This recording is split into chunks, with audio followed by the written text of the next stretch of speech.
የምርት ገበያውና የቡናና ሻይ ባለስልጣን በክትትል ጉድለት ላይ እርስ በርስ መወቃቀሳቸው ተነግሯል። የኢትዮጵያ ምርት ገበያ ለውጭ ገበያ የማይውሉ ወይም ለአገር ውስጥ ፍጆታ የተለየ የቡና ምርት በህጋዊ መስመር መገበያየቱ ለማረጋገጥ የሚያስችል ጠንካራ የክትትል ስርዓት አለመዘርጋቱን የፌዴራል ዋና ኦዲተር አሳውቋል። ሪፖርቱ ይፋ መደረጉ ተከትሎ በምርት ገበያውና በቁጥጥር ስራው ላይ ኃላፊነት ባላቸው ተቋማት መካከል የእርስ በርስ ውንጀላ ተፈጥሯል።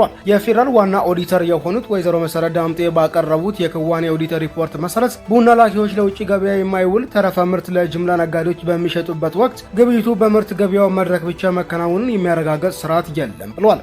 ይህ ምርቱ ወደ ህገ ወጥነት የኮንትሮባንድ መስመር እንዲገባ በር መክፈቱንም ኦዲቱ አመልክቷል። የምርት ገበያው የበላይ ኃላፊዎች ለኦዲቱ በሰጡት ምላሽ ተቋሙ በተቋቋመበት አዋጅ መሰረት ስልጣን እንዳልተሰጣቸው በመጥቀስ ራሳቸውን ተከላክሏል።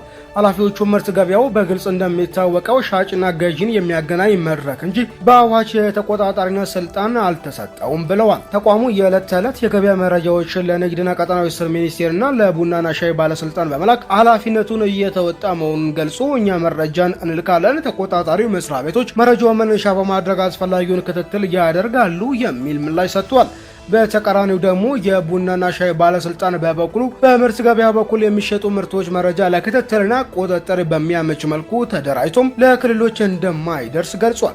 ይህ የመረጃ ፍሰት መቆራረጥ በተለይ በአዲስ አበባ፣ ሲዳማ፣ ዲላ፣ አዳማና ጅማ የንግድ ቢሮዎች ላይ ክፍተት መፍጠሩን የኦዲት ቃለመጠይቆች ማረጋገጣቸውን ለመረዳት ተችሏል። ከዚህ ባለፈ እንደ ሚዛን ቴፒና ወላይታ ሶዶ ያሉ የምርት ገበያው ቅርንጫፎች መንግስት ካስቀመጠው ዋጋ ገደብ ውጪ ግብይት ሲያከናውኑ መገኘታቸው የቁጥጥር ስርዓቱ መላላቱን ማሳያ ተደርጎ ቀርቧል። በምርት ገበያ የሚከናወኑ ግብይቶች መጠን ባለፉት 3 ዓመታት ከ2014 እስከ 2016 ከ14 በመቶ እስከ 50 በመቶ ቅናሽ ማሳየታቸውም ተጠቁሟል።